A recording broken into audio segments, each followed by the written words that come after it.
Nag-iisip ka bang mag-start ng business?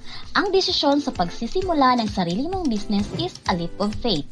Dahil kailangan mong i-push ang sarili mo to go out of your comfort zone and try something new. Lalo na kapag nasanay ka ng maging employee o isang OFW. Alam mo bang maraming negosyo ang nagsasara on their first year of operation?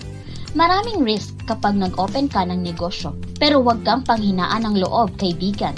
Dahil may mga negosyo na mataas ang success rate to be profitable dahil mataas ang demand ng mga ito, yan ang pag-uusapan natin in this video. Kaya make sure to watch until the end para makapag-start ka na as a business owner. Naisip mo na bang mag-open ng sarili mong grocery store? Kahit yung maliit lang o kaya naman sa harap ng bahay mo. Malaki kasi ang chance na maging successful ang grocery business dahil ang binebenta mo ay mga basic necessities na kailangan ng mga tao araw-araw. Regardless sa economic conditions, kailangan pa rin bumili ng mga Pinoy ng groceries. Meaning, magkakaroon ka lang ng consistent customers. Pero, tulad ng lahat ng businesses, may risk pa rin kapag nag-start ng grocery store. Ang tanong, paano natin malilesen ang risk?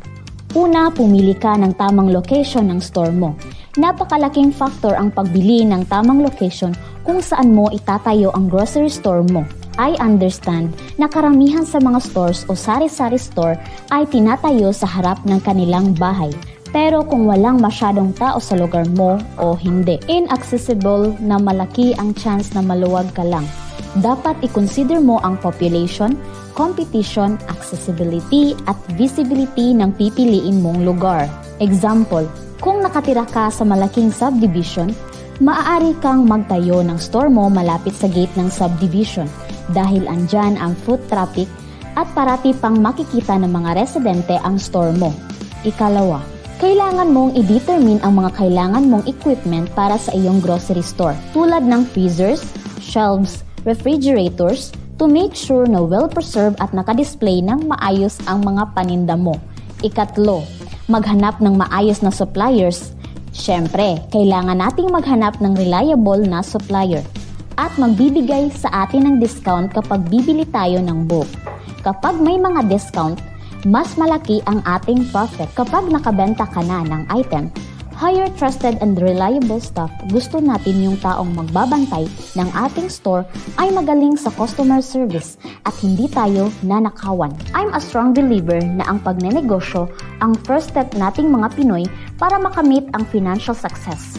Kaya kung sawa ka nang mag-work and you want to be your own boss, take the risk. Mahirap man sa una, pero magpe-pay off din lahat ng pagod at mga sakripisyo mo. Kung marami kang natutunan sa aming video at gusto mong ma-achieve ang financial success, make sure to subscribe sa aming channel for more videos like this.